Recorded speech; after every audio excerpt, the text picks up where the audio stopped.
আজকের আয়োজনটা কিন্তু ননদের তরফ থেকেই অনেক দিন পর একটা মিনি ব্লগ তোমাদেরকে শেয়ার করছি। বিরিয়ানি ভাতের জন্য যেগুলো রেডি করতে হয় সেগুলো কিন্তু আমি রেডি করে ফেলেছি।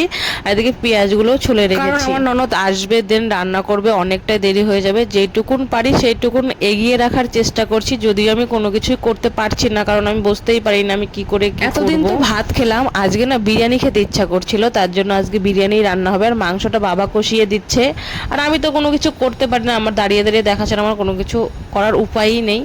আর এখানে দেখো মাংস কিন্তু কষানো হয়ে গেছে। তারপরে আমাকে বললো যে তুমি রেডি হয়ে আসো, সব কিছু রেডি হয়ে গেছে। আর আমিও দেখো একটা শাড়ি পরে নিয়েছি, আর এই শাড়িটা পরে আমাকে কীরকম লাগছে আমাকে এটা যত ভালো করে সাজি এখন আর ততটা ভালো লাগবে না, তবুও না এই মাতৃত্বটাকে আমি ভীষণ পরিমাণে মিস করবো। আর দেখো সব কিন্তু রেডি করা হয়ে গেছে, এখন আমাকে আর কি বসতে বলছে।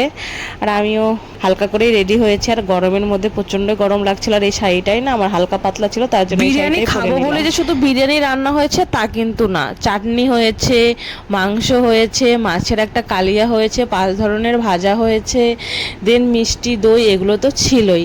তো আজকের মিনি ব্লগটা তোমাদের কী রকম লাগলো অবশ্যই কমেন্ট করে বলবে। তো চলো এই মিনি ব্লগটা এখানে এন্ড করছি, দেখাবে নেক্সট মিনি ব্লগে। বাই।